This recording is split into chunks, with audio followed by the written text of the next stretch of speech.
10절까지 말씀. 예레미야 애가 2장 1절에서 10절까지 구약성경 1145페이지 정도 있습니다. 제가 봉독하겠습니다. 슬프다, 주께서 어찌 그리 진노하사 딸 시온을 구름으로 덮으셨는가. 이스라엘의 아름다움을 하늘에서 땅에 던지셨으며 그의 진노의 날에 그의 발판을 기억하지 아니하셨도다. 주께서 야곱의 모든 거처들을 삼키시고 긍휼히 여기지 아니하셨으며 노아사 딸 유다의 견고한 성체들을 허물어 땅에 엎으시고 나라와 그 지도자들을 욕되게 하셨도다. 맹렬한 진노로 이스라엘의 모든 뿔을 자르셨으며 원수 앞에서 그의 오른손을 뒤로 거두어 들이시고 맹렬한 불이 사방으로 불사른같이 야곱을 불사르셨도다. 원수같이 그의 활을 당기고 대적처럼 그의 오른손을 들고 서서 눈에 드는 아름다운 모든 사람을 죽이셨으며 딸 시온의 장막에 그의 노를 불처럼 쏟으셨도다. 주께서 원수같이 되어 이스라엘을 삼키셨으며 그 모든 궁궐들을 삼키셨고 견고한 성들을 무너뜨리사 땅 유다의 근심과 애통을 더하셨도다. 주께서 그의 초막을 동산처럼 헐어버리시며 그의 절기를 폐하셨도다. 여호와께서 시온에서 절기와 안식일을 잊어버리게 하시며 그가 진노하사 왕과 제사장을 멸시하셨도다.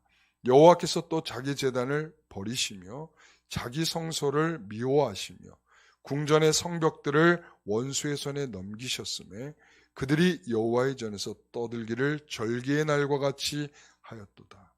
여호와께서 딸 시온의 성벽을 헐기로 결심하시고 줄을 띠고 무너뜨리는 일에 손을 거두지 아니하사 성벽과 성곽으로 통곡하게 하셨으며 그들이 함께 쇠하였도다. 성문이 땅에 묻히며 빗장이 부서져 파괴되고 왕과 지도자들이 율법 없는 이방인들 가운데 있으며 그 성의 선지자들은 여호와의 묵시를 받지 못하는도다. 딸 시온의 장로들이 땅에 앉아 잠잠하고 티끌을 머리에 덮어쓰고 굵은 배를 허리에 둘렀으며 예루살렘 처녀들은 머리를 땅에 숙였도다. 아멘. 오늘 말씀의 제목은 하나님의 진노 그러나 점점점입니다. 그러나 점점점. 그러나 점점점 뭘까요? 자, 그럼 그러나 점점점은 우리 말씀을 통해서 한번 살펴보도록 하겠습니다. 진노하시는 하나님을 어떻게 생각하십니까? 하나님은 진노의 하나님이시다 라고 하면 많은 사람들은 실제적으로 하나님의 진노를 잘 생각하려 하지 않습니다. 하나님은 위로의 하나님이시고 하나님은 사랑의 하나님이시다. 우리에게 선을 베푸시고 우리에게 자비를 베푸시는 하나님이시다. 우리는 그래서 하나님의 공의보다 하나님의 사랑에 더 집중하고 있는 것을 보게 되죠. 이 기독교 초기의 말시온 2단이 있습니다. 이 말시온 이 2단이 그들이 가졌던 신앙의 모습은 어떤 것인가? 바로 그런 것이었습니다. 하나님은 진노의 하나님은 좀처럼 생각할 수 없는 하나님이야. 그래서 구약에 나타나는 하나님에 대해서 절대적으로 부정했어요. 하나님이 어떻게 보복을 하시고 어떻게 하나님께서 사랑하는 백성들에 대해서 그렇게 진노하시는 하나님이 될 수 있는가? 이런 하나님에 대해서 철저하게 부정했어요. 그래서 구약 성경은 거부. 구약 성경은 우리가 볼 수 있는 성경이 아니야. 그래서 구약 성경은 거부. 그리고 신약 성경에서도 일부의 내용들은 거부. 그리고는 자신들이 원하는 하나님은 사랑이 많고 하나님은 자비하시고 하나님은 우리를 위해서 선과 은혜를 베푸신 하나님이다. 이런 부분만 강조되는 부분들을 성경으로 삼았습니다. 그래서 이 초대교회 때 이 말시온은 2단으로 정제되었습니다. 여러분, 이런 2단자 말시온이 가졌던 이 잘못된 이해가 사실은 우리는 표면적으로 드러내고 있지는 않지만 실제적으로 우리의 삶에서 보게 되면 진노의 하나님에 대한 그런 이해가 너무 안 되고 있다라는 생각을 해보게 됩니다. 그러나 우리는 이 하나님의 진노가 마치 이 말시온이 이해한 것처럼 하나님은 보복을 하시고 그리고 또 하나님은 정말 분노에 차가지고 그런 하나님이신가? 그런 것은 아니죠. 하나님은 그 속성에 있어서 그 성품에 있어서 거룩하시고 그리고 또한 그 성품에 있어서 공의로우신 하나님이십니다. 그러니까 이 하나님은 이 부정하거나 또 모자라거나 죄에 대한 것에 대해서 우리 하나님께서는 어떤 부분에는 참지 않으시는 하나님이시죠. 그래서 하나님의 어떠한 기준에서 볼 때에 그 모자라는 것, 그 죄악인 것, 여기에 대해서 하나님께서는 심판하시는 것은 어찌 보면 하나님의 그 정당한 반응이다라고 말할 수 있는 것입니다. 그래서 하나님의 정당한 반응으로서 하나님의 진노를 우리는 생각할 수가 있는데, 그래서 1절에 보면 이렇게 말하죠. 하나님께 진노하사, 이렇게 진노하사. 그리고 2절에 보면 노하사, 3절에 보면 맹렬한 진노로, 이렇게 하나님께서 이 예레미야 애가는 특히 이제 1장에서 5장까지 되어 있어요. 1장에서 5장까지 되어 있는데 1장에서 5장까지 여기에 보면 실질적으로 우리는 누가 봐도 예레미야가 왜 이 슬픔에 빠져서 이 노래를 부르고 있는가를 우리는 알고 있어요. 그런데 거기에 대한 직접적인 설명은 하고 있지 않다는 것입니다. 우리는 그 부분에 좀 주목해 보아야 합니다. 이게 마치 바벨론으로부터 공격을 받아서 이 예루살렘 성이 무너지고 예루살렘 성전도 무너지고 불타고 이 사건이라고 하는 것은 누가 봐도 다 알 수 있는 사건임에도 불구하고 그런 직설적인 표현을 하고 있지 않다는 것입니다. 그것은 뭘 의미할 것인가? 하나님의 이 진노는 그들에게만 머물러 있는 것이 아니고 또한 모든 시대에 이 성경을 읽고 있는 모든 성도들에게도 하나님의 진노는 이렇게 임할 수 있다라고 하는 사실을 말씀하기 위한 강력한 방식으로서 시대를 언급하고 있지 않다라고 하는 것을 우리는 알 수 있죠. 자, 그래서 이 모든 행동들이 얼마나 강력한 동사들로 이루어지고 있는지를 살펴보면 여러분 1절, 우리 성경을 잠깐 한번 살펴보겠습니다. 1절을 보세요. 여기 동사를 보면 이런 거죠. 하늘에서 땅에 던지셨으며, 그리고 2절에 보면 삼키시고, 그리고 5절에 봐도 또 삼키셨으며 이렇게 되어 있고요. 2절에 허물어, 그 다음에 5절에 무너뜨리사, 6절에 헐어버리시며, 2절에 엎으시고, 3절에 자르셨으며, 3절에 불사르셨도다, 4절에 모든 사람을 죽이었으며, 6절에 패하셨도다, 9절에 부서져 파괴되고. 자, 굉장히 동사들이 많이 나타나고 있어요. 이 동사들이 많이 나타나는 것은 뭐냐면 이 누구의 행동을 굉장히 강조하고 있는 것이죠. 이 누구의 행동입니까? 지금 이 동사가 누굽니까? 누구의 동사입니까? 하나님이시죠. 주께서, 여호와께서, 주어가 주께서 혹은 여호와께서 이와 같이 행동으로 나타내 보이시고 있으시다라고 하는 것을 표현하고 있는 것입니다. 동사가 이렇게 많이 나타난다는 것은 굉장히 분주함이죠. 그리고 또한 이런 것들이 그 주어의 의지가 어떻게 행동으로 나타나고 있는지에 대한 그러한 강력한 표현들로 되어 있죠. 그 가운데서 우리가 잠깐 1절을 살펴보면 이렇습니다. 1절, 슬프다 주께서 어찌 그의 진노가 딸 시온을 구름으로 덮으셨는가. 덮으셨다 이거죠. 덮으셨다. 여러분, 이게 어떠한 배경 속에서 이 말씀을 하는가 하면 이런 거죠. 이스라엘 백성들이 애굽으로부터 탈출해서 나올 때 어디를 건넜죠? 홍해를 건넜죠. 홍해를 건널 때에 애굽 군사들이 마음을 돌이켜서 이 이스라엘 백성들을 쫓아나왔단 말이죠. 이 많은 군사들을 이끌고 말이죠. 그랬을 때에 하나님께서 이스라엘 백성들을 이 홍해를 건너게 하실 때 구름이 이중적으로 끼우도록 하셨어요. 구름이 이중적으로. 그 구름이 이중적으로 꼈다는 것은 뭐냐면 그 따라오는 애국 군사들을 향해서는 먹구름이 낀 것 같은 흑암이, 그들 앞에 흑암이 쫙 끼도록 했단 말이죠. 바로 그래서 그들을 그 홍해에 모두 다 수장을 시키게 될 때에 하나님께서 그처럼 먹구름을 끼게 한 것처럼 흑암을 끼게 하셔서 하나님의 역사가 그 가운데에 진노로서 임하게 하셨던 것처럼 오늘 이스라엘 백성들에게 그와 같이 설명을 한, 자, 구름으로 덮었다라고 하는 것은 어떤 구름이겠어요? 맑은 구름이겠어요? 하나님이 인도하시는 구름이겠어요? 아니라는 거죠. 하나님께서 그들에 대하여 심판하시는 그런 먹구름이 끼는 그런 구름이 덮어졌다는 것을 말씀하고 있는 것이죠. 이제 그 죽음의 먹구름이 누구에게 덮였다고요? 딸 시온에게 덮였다. 그런 말을 하는 것입니다. 3절에 보면 맹렬한 진노로 이스라엘의 모든 뿔을 자르셨으며, 이 뿔이라고 하는 것은 권능입니다. 능력입니다.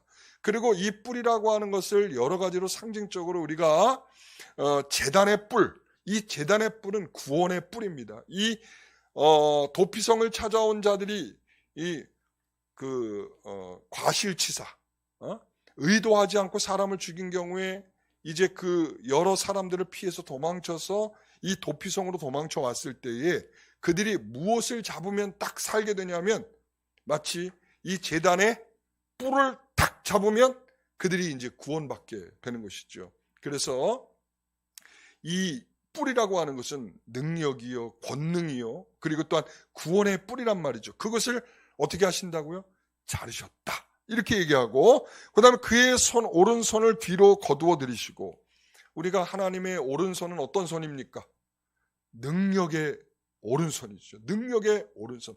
하나님께서 능력의 이 편을 어느 쪽으로 삼고 있냐, 오른편을 하나님께서 지키시고 하나님께서 살피시는 그런 편으로서 오른편을 사용하신단 말이죠. 그 하나님께서 권능의 오른손을 하나님께서 뭐 하셨다? 거두셨다. 그랬더니 어떤 일이 벌어졌다? 맹렬한 불이 사방으로 불사른같이 야곱을 불사르셨다. 이 하나님께서 내버려 두면 이와 같이 된다는 것을 말하는 거예요. 하나님의 진노 중에 하나는 하나님께서 어떠한 일도 안 하시는 겁니다. 하나님께서 내 백성을 보호하시는 것을 그만두는 그 자체가 하나님의 진노다.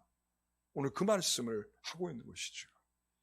오늘 우리는 바로 이러한 하나님께서 능력의 손을 거두시면서 이스라엘에게 아무것도 하지 않는 것으로까지 이와 같이 정당한 반응으로서 하나님의 진노가 임하고 있는 것을 설명하고 있습니다. 그렇다면 과연 이 진노의 대상은 누구인가라는 문제죠. 누구일까요? 어떤 사람이 이런 진노의 대상이 되고 있는 것일까요? 2장 1절에 보니까 딸 시온이라고 말했고 2장 2절에 보니까 딸 유다 이렇게 말했어요. 시온과 유다는 하나님께서 택하신 선민을 의미하는 것입니다. 그래서 시온 사상, 이 유다라고 하는 것은 하나님께서 이들에 대해서 내가 너를 택하였다, 너는 내 백성이다 라고 하는 굉장히 중요한 표현입니다. 그래서 너희가 나를 택한 것이 아니라 내가 너희를 택했다라고 하는 말씀이 요한복음 15장에 있는 것처럼 오늘 하나님께서는 이 딸 시온, 딸 유다를 하나님께서 택하셔서 너는 내 백성이라 하셨고 나는 너희의 하나님이 되신다라고 말씀하셨단 말이죠. 자, 그래서 아모스 3장 2절에 가서 보면 이렇게 말해요. 내가 땅의 모든 족속 가운데 누구만 알았다고요? 너희만 알았다라는 것입니다. 이 말은 뭐예요? 세상에 수많은 사람이 있어도 난 너희만 보인다. 이런 거죠. 그러니까 하나님께서 모든 족속 가운데 내가 너희만 알았고 내가 너희에게 특별하게 은혜를 베풀어줬고 너희가 나에 대한 이해와 나에 대한 사랑을 가질 수 있도록 그런 자비로움을 내가 너희들에게 베풀어줬는데 그러나 너희들은 어떻게 했다는 거예요? 내가 너희의 모든 그 다음에 죄악을 너희에게 보응하리라 하셨다. 그러니까 너희들이 내가 너희만 알았는데 너희가 하는 행동은 뭐예요? 죄악이라는 거예요. 그 죄악으로 인해서 내가 너에게 뭐하게 생겼다는 거예요? 보응하게 생겼다는 거예요. 자, 그러니까 나는 그들의 하나님이 되고 그들은 내 백성이 될 것인데, 하나님의 백성으로 은혜를 경험했는데도 불구하고 어떻게 너희들은 죄악일 수밖에 없느냐라는 것이죠. 하나님을 경험하지 못한 이방 나라와 같이 너희들이 어찌하여 진노의 대상이 되었느냐라는 말씀이죠. 안타깝습니다. 하나님을 알았다는 이 특권이 있었음에도 불구하고 어떻게 이렇게 되었을까? 자, 그러면 하나님은 왜 이렇게 진노하시는가라는 거죠. 이렇게 진노하게 되는 이유는 바로 우리는 이제 왜라는 질문을 던져보는 거죠. 왜 그럴까라고 했을 때, 이들이 가지고 있었던 교만, 그러니까 하나님께서 가나안에 처음 들이던 그날서부터 시작해서 지금 이와 같은 심판이 임하고 있는 이 모든 시간이 그들에게 있어서는 조금도 다르지 않았다. 마치 지금 예를 들어서 지금 바벨론에 의해서 시드기야가 공격을 받고 이렇게 지금 시드기야의 죄 때문에 지금 마치 유다가 멸망하는 것처럼 보이지만 아니라는 거예요. 지금 이스라엘은 일관되게 내가 가나안에 너희들을 처음 들여왔을 때부터 지금에 이르기까지 너희들은 일관되게 죄를 지었다는 거예요. 자, 보세요. 첫 번째, 왜 하나님은 이렇게 진노하시는가라고 했을 때 저는 이렇게 말해요. 설마에 대한 역설이다. 설마. 여러분 아시죠? 설마. 설마 예루살렘 성은 절대 무너지지 않을 거야. 이런 생각을 한 거죠. 여러분 왜 그런가 하면 히스기야 왕 때 한번 경험을 했거든요. 이 아수르가 쳐들어왔어요. 아수르가 북이스라엘을 멸망시키고 그 다음에는 이제 남유다를 멸망시키기 위해서 이 성을 탁 에워쌌거든요. 자, 그랬는데 그 에워싸고 별별 공격적 전략을 다 행하여 보았지만 하나님께서 이제 그들에게 어떻게 하게 하셨는가 하면, 히스기야가 놀랍게 거기에서 여러분 그 성 안에 갇히게 되면 제일 필요한 게 뭐겠어요? 물이죠, 물. 그렇죠? 식량보다 더 중요한 건 물이죠.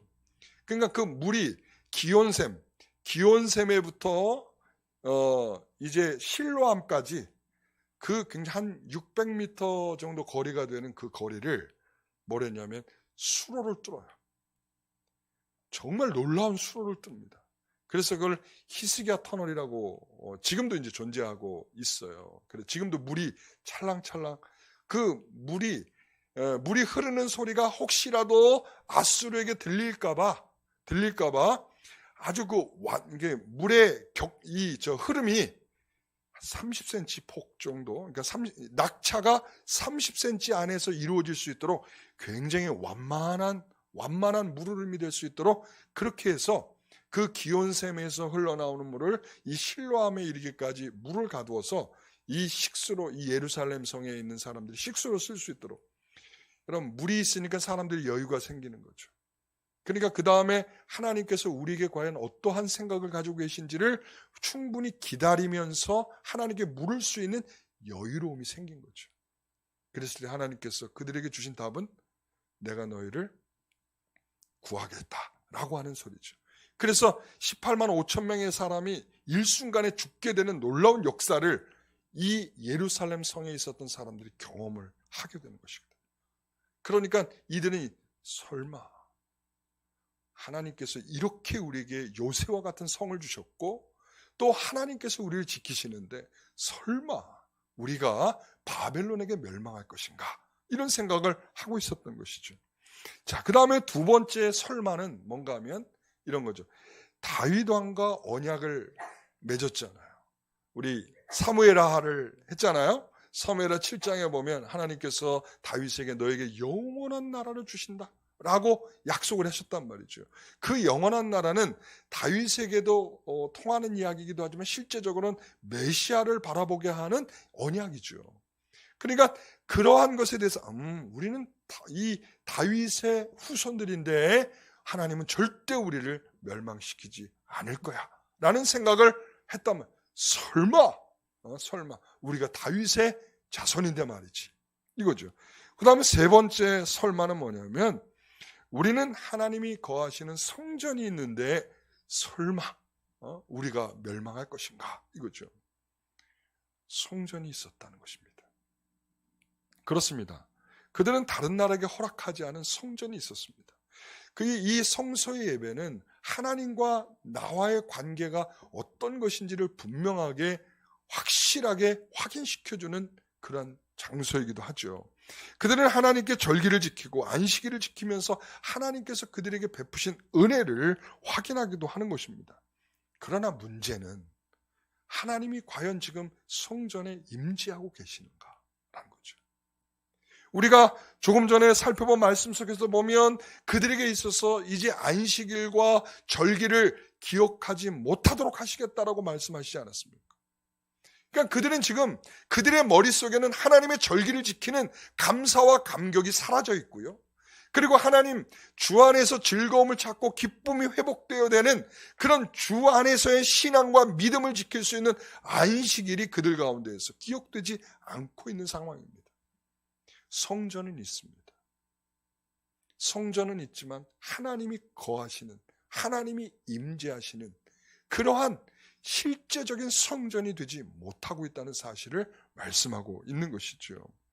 그러니까 이제 빛바란 절기와 안식일이 있을 뿐이고 그런 그들의 예루살렘 성과 그의 성전은 어떻게 됐습니까? 그러니까 무너지게 된 것이죠. 그들의 설마는 잘못된 희망입니다. 마치 가나안 족속을 멸절하듯이 하나님께서는 꼼꼼하게 비참하게 그들을 심판하셨다라고 말씀하고 있습니다. 성전까지도 말이죠. 다 파괴시켰어요. 마치 농부가 이제 곡식을 이렇게 추수하고 난 다음에 이 곡식을 추수하기 위해서 임시적으로 지어놓은 이 처소를 이제 추수가 다 끝났으니까 허물어 버리듯이. 이건 좀 우리에게 좀 어감이 안 오나요? 자, 그렇다면 마치 그 모델하우스를 지었다가 이제 분양이 다 끝나고 나니까 어떻게 하죠? 다 철거해버리고 다 부숴버리는 것처럼 이제 너희들에게서는 어떠한 것도 발견할 수 없다. 하나님의 공의로 달아보았을 때 너희들은 더 이상 어떠한 것도 확인될 수 없다라고 하는 것을 하나님께서는 보신 거죠. 자, 그래서 6절, 7절의 말씀 한번 같이 보겠습니다. 주께서 초막을 동산처럼 헐어버리시며 그의 절기를 폐하셨도다. 여호와께서 시온에서 절기와 안식일을 잊어버리게 하시며 그가 진노하사 왕과 제사장을 멸시하셨도다. 자, 여호와께서 또 자기 제단을 버리시며 자기 성소를 미워하시며 궁전의 성벽들을 원수의 손에 넘기셨음에 그들이 여호와의 전에서 떠들기를 절기의 날과 같이 하였도다. 설마하는 그 일이 이루어졌습니다. 저는 이게 굉장히 두려운 일이라고 생각합니다. 설마는 안일함의 대명사입니다. 우리가 얼마나 안일한 신앙을 갖고 있는가를 확인할 때 설마. 여러분, 우리가 부주의해서 어떤 사고가 일어날 때 보면 설마 어제까지 우리가 안전하게 작업을 했는데 설마 이 정도는 내가 이 정도 숙련된 사람인데 이 정도 안전시설 없어도 충분히 할 수 있어 라고 생각하는 그 설마가 결과적으로 사고를 만나게 되는 것입니다. 설마는요, 안전, 부주의함을 이루는 대명사입니다. 여러분, 우리 한국교회가 이 설마에 빠져 있다고 저는 생각을 합니다. 제가 한참 이제 신학을 처음 시작하고 할 때에 그때부터 나온 이야기가 이거였습니다. 한국교회는 이제 앞으로 유럽의 교회처럼 될 거다. 이런 얘기였어요. 저도 그랬고 많은 사람들이 설마 그랬습니다. 왜? 지금 우리는 주일학교가 이렇게 풍성하게 왕성하게 성장하고 있고 교회도 이렇게 문만 열면 여전히 성도들이 들어오고 있는데 설마. 그런데 제가 요즘에 문득 생각을 했어요. 문득.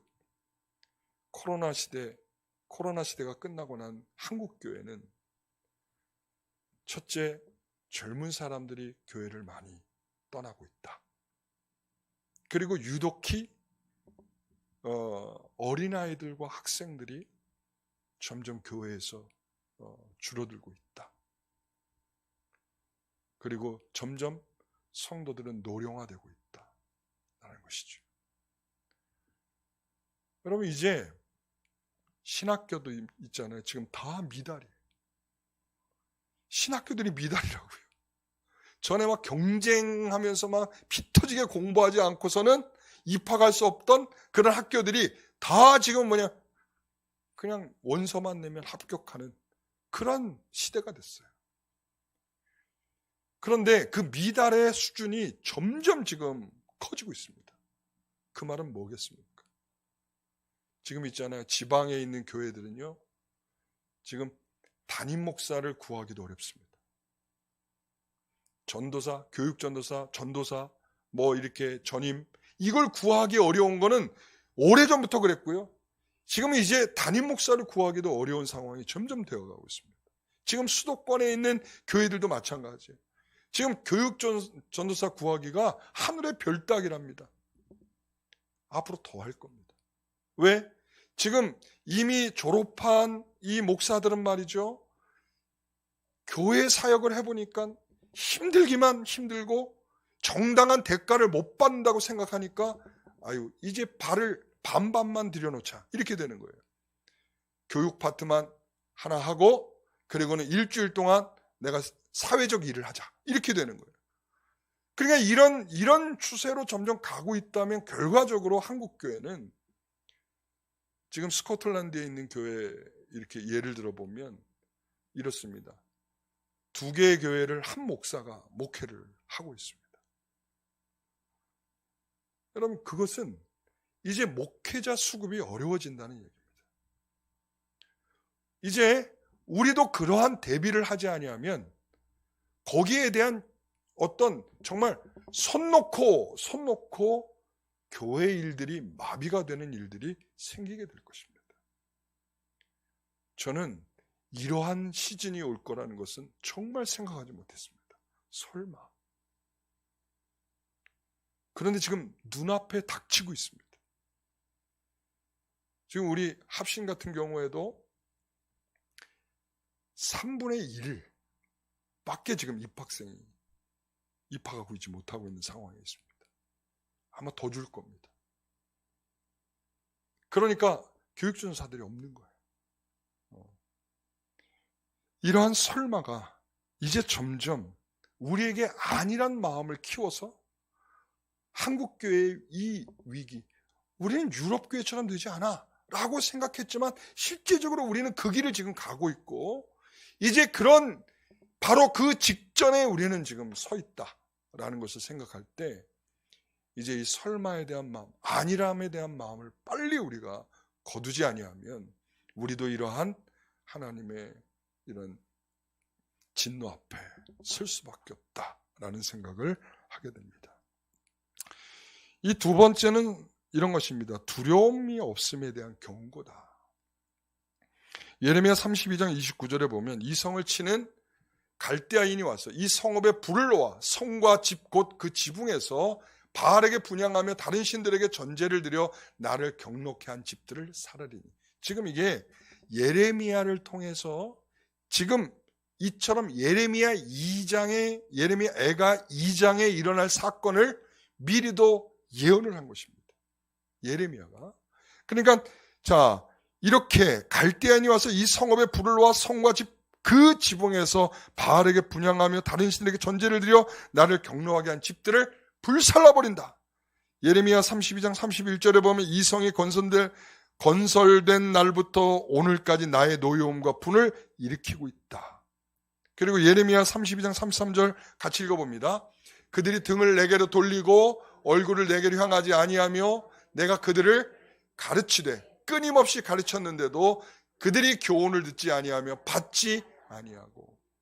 여러분 그렇습니다. 아무리 떠들어도 아무리 선지자가 외쳐도 듣지를 않습니다. 그러니까 예레미야만 바보가 되는 거예요. 모든 사람이 예스하고 있는데 혼자 예레미야만 뭐하고 있는 노 하고 있단 말이죠. 그러니까 사람들이 비웃는 거예요. 네가 하는 말 웃기는 소리 그만해라 이거죠.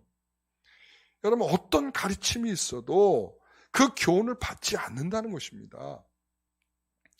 왜 그렇습니까? 우리에게는 여전히 다윗이 있고 다윗의 약속이 있고 우리는 성전이 있고 우리는 이처럼 아무런 피해를 입지 않을 요새가 우리에게 있는데 무슨 그런 말이냐라고 이야기를 하는 것이겠죠. 여러분 하나님께서는 그들에게 그렇게 경고한 대로 예레미야가 2장에 그대로 실행하고 있음을 말씀하고 있는 거죠. 로마서 11장 21절에 보면 하나님이 원가지를 아끼지 아니하였은즉 즉 너도 아끼지 아니하시리라. 원가지 누구? 하나님께 이스라엘을 택하셨던 그 원가지를 내가 아끼지 아니하고 라는 말은 내가 이처럼 하나님의 진노를 통해서 너희들을 심판하시는 일을 말씀하고 있는 거죠. 그러니 너희에게도 있어서 어떻게 되겠느냐? 마찬가지라는 것이죠. 하나님께 교회 안에서도 하나님을 두려워하지 않는 사람들을 하나님께서 너도 아끼지 아니한다 라고 말씀하고 있는 거예요. 그래서 로마서 11장 22절에 보면 그러므로 하나님의 인자하심과 준엄하심을 보라 이거예요. 내가 아끼지 아니한다 라고 말씀하실 때에 그 말은 뭐냐면 너희들은 나의 인자만 생각하지 인자하심만 생각하지 내가 너희에 대하여 이처럼 공의로움으로 내가 너희를 판단할 것에 대해서는 생각하지 못하니 라는 거죠. 여러분 우리는 하나님의 사랑만 생각한단 말이죠. 여러분 그래서 두려움이 없어요. 왜? 어차피 우리는 구원받는다고 생각하죠. 어차피 어떻게 해도 여러분 이게 여러분 우리는 아직 하나님이 우리에 대한 약속을 우리는 믿는 것뿐이지 우리는 아직 그 마지막 그 종착점에 와 있는 사람들이 아니란 말이죠. 여러분 그래서 지금 가지고 있는 하나님의 진노에 대한 두려움이 없고 그냥 하나님에 대한 사랑 우리는 마음껏 죄를 지어도 돼. 왜? 하나님 우리를 사랑하시니까. 어차피 나를 위해서 십자가에 죽어주셨잖아. 그러니까 그런 사랑이 있으니 우리는 어떻게 해도 괜찮아 라고 생각한단 말이죠. 이거 굉장히 여러분 하나님의 진노 앞에 서 있는 생각이라 이렇게 말할 수 있는 것입니다. 여러분 하나님의 백성은 두려워할 줄 아는 거예요. 그러니까 하나님께서 진노로 경고하면 그 경고에 대해서 두려움을 가질 줄 알아야 합니다. 그러니까 그 경고에 대해서도 두려움이 없으니까 여러분 어떤 일이 벌어지냐면 하나님의 백성 하나님의 은혜를 이용해서 자신의 죄를 합리화하는 쪽으로 간단 말이죠. 여러분 계시록 16장 10절 11절 말씀을 보면 그 나라가 곧 어두워지며 사람들이 아파서 자기 혀를 깨물고 아픈 것과 종기로 말미암아 하늘의 하나님을 비방하고 그러니까 지금 이 하나님의 이 16장은 이 대접 재앙이거든요. 대접 재앙. 이 대접의 재앙이 일어나서 이러한 재앙이 일어날 때에 자기들의 고통스러운 일들을 겪으면서 뭘 하냐? 하나님을 비방하고 하나님을 원망하고 있어요. 뭘 못하고? 회개하지 못하고.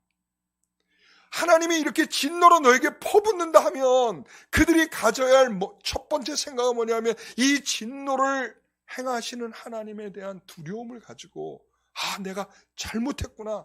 이렇게 하면 안 되겠구나. 돌아설 수 있는 마음을 가져야 된단 말이죠. 근데 정말 우리는 하나님의 진노를 두려워하고 있습니까? 그 두려움은 우리 신자에게 죄에 대해 묵인할 수 없게 하시고 우리를 회개하도록 하실 것입니다. 자, 세 번째는 원하는 대로 두신 결과다라는 거죠. 원하는 대로 두신 결과. 하나님은 이스라엘 백성들이 원하는 대로 해주셨습니다. 이들은 이미 하나님을 멀리하고 더럽히고 있었기 때문에 절기와 안식일, 성전을 다 폐하신다고 하셨습니다. 그래서 9절에 보면 왕과 지도자들이 율법 없는 이방인들 가운데 있으며 왕과 지도자들이 율법 없는 이방인과 한통속이 돼서 그들이 가지고 있는 가치관, 그들이 가지고 있는 생각, 그들이 가지고 있는 판단을 그대로 가져다가 그들의 삶 속에 그대로 이들이 누구예요? 지도자잖아요. 이들이 누굽니까? 제사장들이잖아요. 그러면 이들의 기준과 이들의 가치는 하나님이 주신 말씀에 있어야 하고, 말씀이 그리고 하나님이 주신 그런 생각으로 그들의 가치관이 돼서 그들의 삶을 살아가야 하는데 이방인과 섞였어요. 이방인의 관습에 제사를 행하고 이방인의 삶의 방식으로 살아간단 말이죠. 그래서 하나님은 그들을 그냥 이방인과 섞여버리도록 내버려 두셨습니다. 여러분, 로마서 1장 28절에 보면 하나님 그들을 상실한 마음대로 뭐 했다고요? 내버려 두셨다. 내버려 두셨다. 그들이 원하는 대로 뭐 했다? 내버려 두셨다. 그들이 원하는 대로, 좋아하는 대로 그들에게 하셨다는 것입니다. 여러분, 하나님은 인간을 벌 주실 때 그들의 기도를 다 들어주십니다. 이게 무슨 말인가? 우리의 욕망과 우리의 야망과 우리가 정욕대로 구하는 모든 것들까지도 다 하나님이 그냥 들어주십니다. 그것은 우리가 형통하는 것이 아니고 벌받는 것입니다. 하나님의 진노는 아까도 말씀드렸죠. 하나님께서 오른손을 사용하지 않고 뒷짐지시는 그것이 뭐라고요? 하나님의 진노의 방식이다. 또 하나님의 진노의 방식은 너희들이 원하는 대로 자, 그래, 너희들이 원하는 거 다 해줄게. 칼을 달라고 칼 줄게.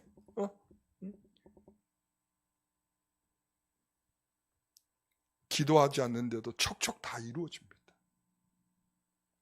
그러니까 오늘날 젊은 세대들이 기도하지 않죠. 나이 든 세대들은 기도하십니까? 기도하지 않죠. 왜? 기도하지 않아도 먹고 사는 문제가 하나도 문제가 되지가 않아. 옛날에는 말이죠, 먹고 사는 문제가 얼마나 피 터지게 어렵고 힘들었는지 정말 하나님 정말 살려주세요. 문제 해결해 주세요. 이러면서 성도들이 어찌됐던 인생의 어려운 그런 문제들을 하나님께 다 맡기고 기도했단 말이죠. 그러나 오늘날은 기도하지 않아도 먹고 사는 문제가 해결돼요. 아무 문제 없습니다. 여러분, 그러니까 이것은 하나님께서 우리에게 벌 주실 때에 기도하지 않는데도 척척 다 이루어지도록 하신다. 원하는 대로 다 된다. 이게 하나님께서 진노하시는 이유다라는 말씀이죠. 자, 그렇다면 세 번째, 하나님 진노의 진정한 의미, 큰 세 번째예요. 하나님 진노의 진정한 의미는 무엇인가? 이제 우리가 이제 결론적으로 이제 이야기를 하는 것입니다. 정말 하나님의 진노의 진정한 의미 속에서 우리가 발견해야 될 것은 뭐냐면 하나님께서 우리를 내버려 두지 않기 때문에 진노하시는 거다. 전 그렇게 생각합니다. 여러분, 이스라엘에게, 여러분 지금 유다에게 이와 같이 바벨론이 쳐들어와서 성전 무너뜨리고 이 성 외곽을 다 무너뜨려서 불질러서 그들을 완전 초토화시켜놨어요. 하나님 그들을 정말 반 죽여놓은 거죠. 그리고는 그들을 바벨론으로 포로로 끌려가게 하셨어요.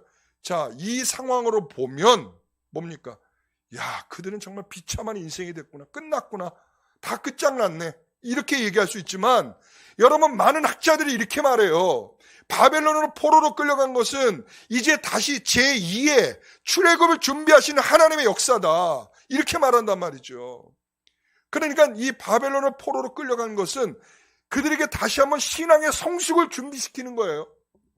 그러니까 그동안에 마지막 이 유다 말기에 보였던 어느 누구도 신앙적으로 훌륭한 신앙인들이 없단 말이죠. 그런데 놀라운 것은 바벨론에 갔더니, 포로에 갔더니 여러분 어떤 사람들이 생기냐면 에스라와 같은 정말 성경에 능통하여 하나님의 말씀을 가르치려고 하는 사람이 나타나고, 느헤미야와 같이 하나님의 성벽을 정말 마음속으로 다시 한번 이거 재건해야 된다라고 하는 강력한 의지를 가진 사람들을 하나님께서 만들어내신다는 거죠. 그것은 뭐냐면 하나님께서 다시 한번 새로운 틀을 만드셔서 그 가운데서 하나님께서 새로 배양된 새로운 양식의 새로운 하나님께서 이스라엘 백성들을 만들어내시는 거죠. 여러분, 그렇습니다. 하나님의 책망은 내버려 두시지 않겠다는 하나님의 의지이십니다. 계시록 3장 19절에 보면 물은 내가 사랑하는 자를 책망하여 징계하노니 그러므로 내가 열심을 내라, 회개하라, 이거죠. 하나님이 징계하고 하나님의 분노를 표출하시는 것은 너희 열심을 내, 책망을 하시는 것은 너희들은 회개해 라는 하나님의 말씀이죠. 여러분 라오디게아 교회에게 말씀하신 거거든요. 차든지 뜨겁든지 야 역겹다 야 토해버리겠어 이렇게 말씀을 하는 거죠. 여기서 하나님의 책망과 진노는 그들의 회개를 목적으로 하고 있는 것입니다. 너 역겨우니까 내가 너 버려버릴 거야 이게 아니란 말이죠. 그 역겨운 너희들의 삶을 바꾸어서 내가 너희에게 지금 지적하는 대로 너희들은 바꾸어서 너희들의 인생을 다시 한번 리모델링을 하라는 하나님의 말씀인 것이죠.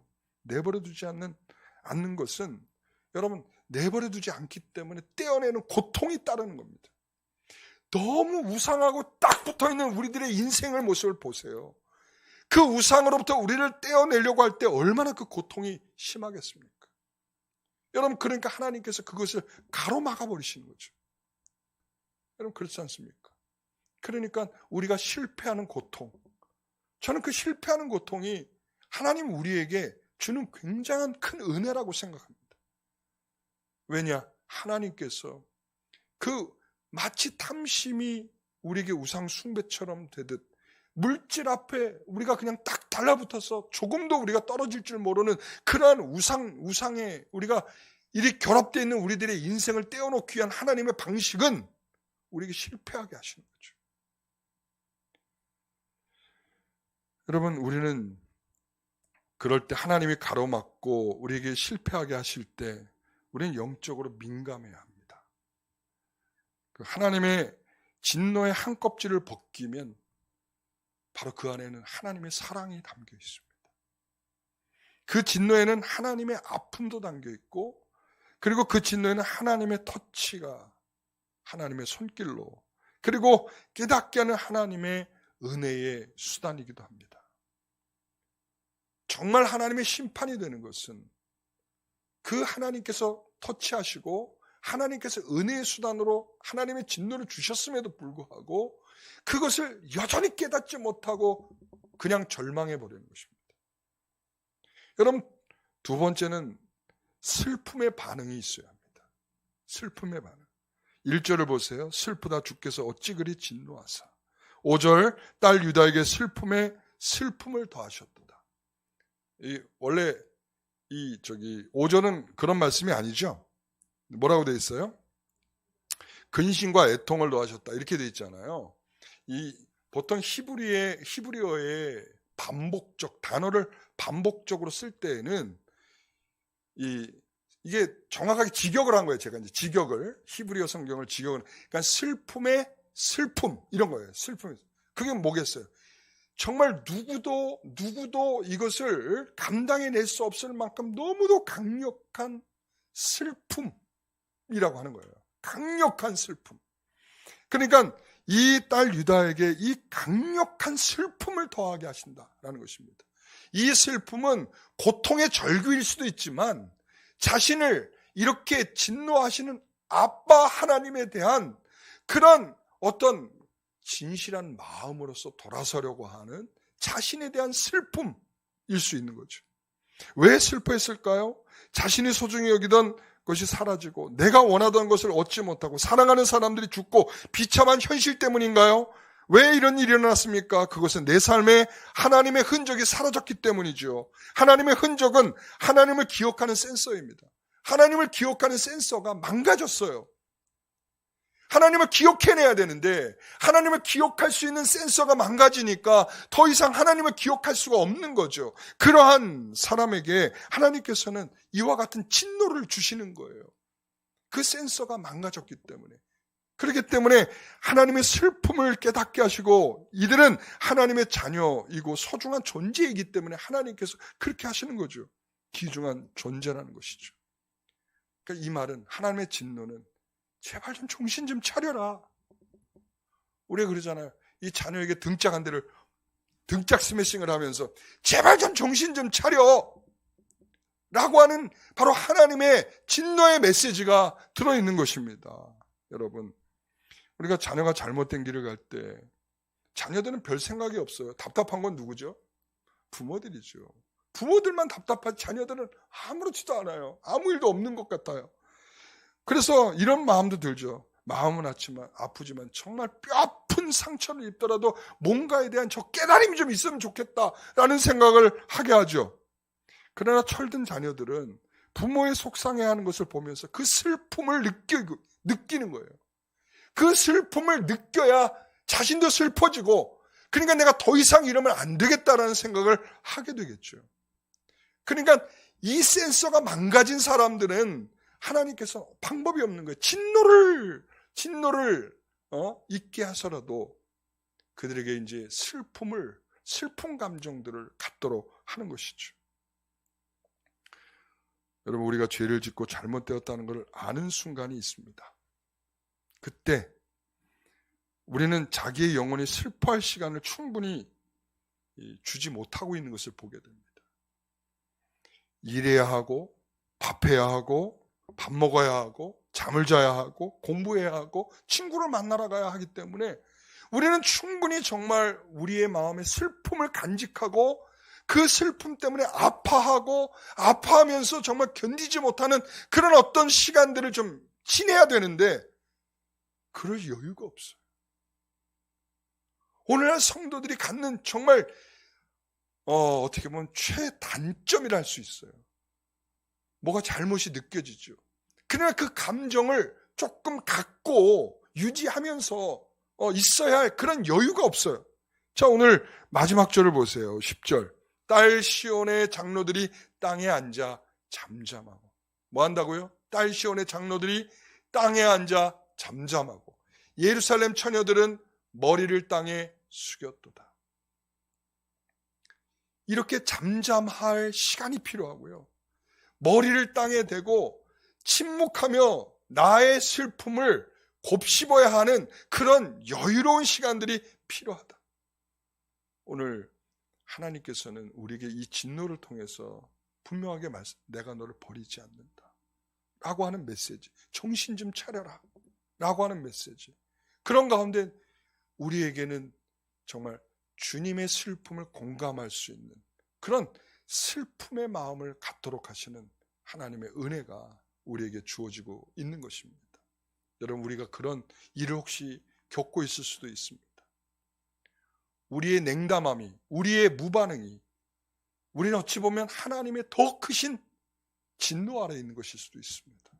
그러므로 우리가 정신 차려 우리의 하나님에 대한 감각들을 좀 더 다시 한번 살릴 수 있는 은혜가 있기를 간절히 부탁드립니다. 기도하겠습니다. 하나님 앞에서 진정으로 슬퍼하는 우리가 되기를 소원합니다. 하나님께서 이처럼 우리를 꾸짖고 있으실 때에 우리가 그 꾸지람을 이해할 수 있도록, 또 공감할 수 있도록 하나님 저희들에게 은혜를 주시옵소서. 오늘 하나님께서 정말 주의 은혜로 우리가 사로잡히기를 소원하며 예수님의 이름으로 기도드리옵나이다. 아멘.